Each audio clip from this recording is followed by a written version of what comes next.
Welcome back sa June Skyline Loft mga pards. Kauwi nga lang natin mga pards, galing outing. Tingnan natin yung ating mga ibon. Ito sila. Ito nga, in-open loop ko itong dalawa na to. So ayan. Sabi ubos ang tubig, ubos ang pagkain, kawawa. Kaya mga pards, gutom. Lagyan natin. Okay, kain. Ayan. Sila kakainin. Lagyan natin ang inumin. Walang grabe. Side to side na. Ubos yung iniwan natin. Ay. Dali mga parts. Lagyan ko lang ng tubig. Yan, nilagyan natin ng pagkain at tubig mga parts. Sakit tayo. Ipin naman natin sa taas. Saka 2 araw nga tayong wala. Kauwi lang natin ngayon. Kamusta yung mga tubig? Ako ubos din dito yung tubig Ayun pisa na yung 2. Ayos. Pisaan na. Ayan, nagwawala na. May tubig pa ba? Ayun, buti may tubig pa. Importante yung tubig sa kanila. Yan natin yung mga inakay. Ubus yung pagkain na iniwan natin. So, isa na rin yata ito si Layla Mac. Ilan na yan? Layla Mac. Ayos, 2 Ang galing. 2 out of 2. So, lagyan natin ngayon ng pagkain yan. Palitan natin lahat ng tubigan. Ito pa sa kabila. Kamusta kayo rito? Ito, malalaki na rito Ubus din tubig. Okay, meron pang tubig. Mga pards, lagyan ko lang lahat ng pagkain at tubig. Ayan mga pards, lagyan na natin sila ng pagkain nila. Kainan na nga yan. Buti na lang, sakto yung ating dating. Ay, hirap talaga pag may alaga mga pards, no? Pag nagbakasyon ka, di pwedeng matagal dahil nga dito sa ganitong sitwasyon. So, yung tubig, okay naman.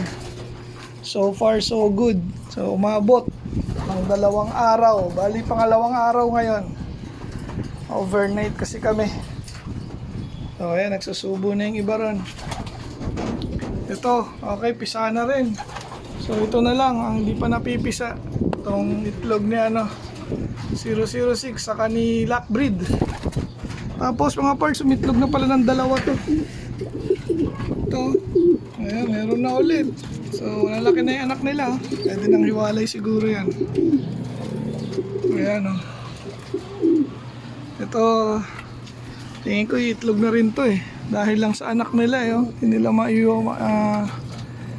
yun, meron na. Ay. Nag-iitlogan na. Subukan ko kayang ibaba mga parts. Awayin kaya.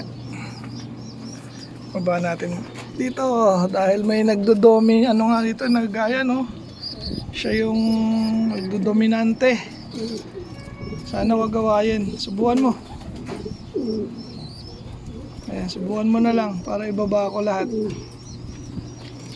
Mitlog na pala to. Si Dagul.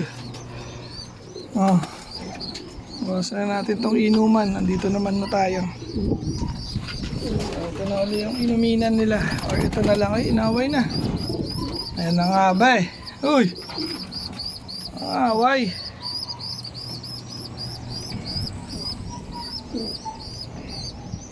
Ito, ubos din to.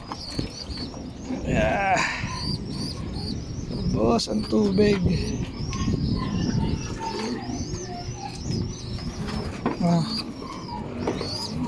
Lagyan natin mga pards.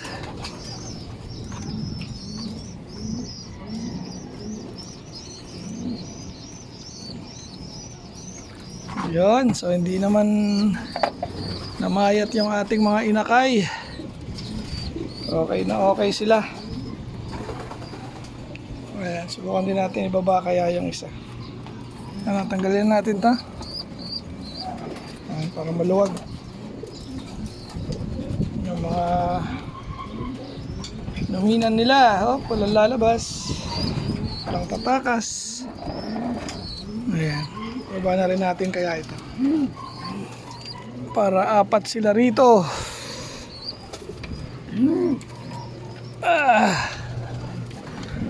Ayan. Okay. Dahil nga nagitlugan na. Ayos oh, sisiga oh. Ganda tingnan mga pards. Lalakad na yung ating mga inakay. Okay, okay.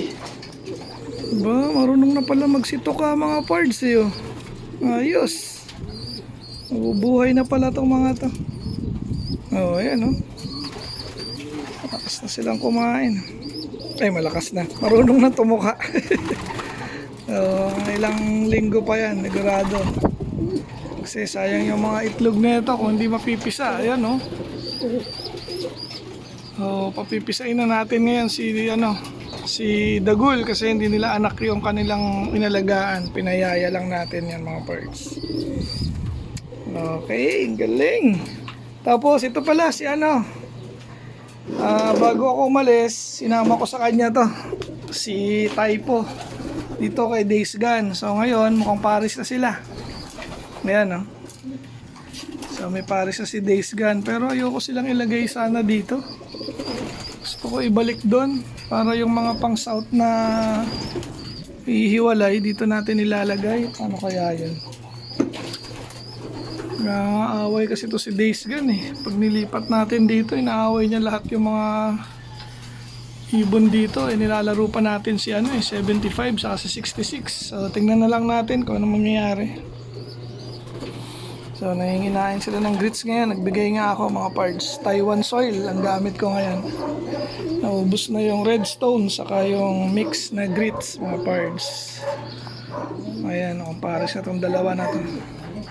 Ang pares nga niya 3 beses ko tinry si Orig, nag-clear egg.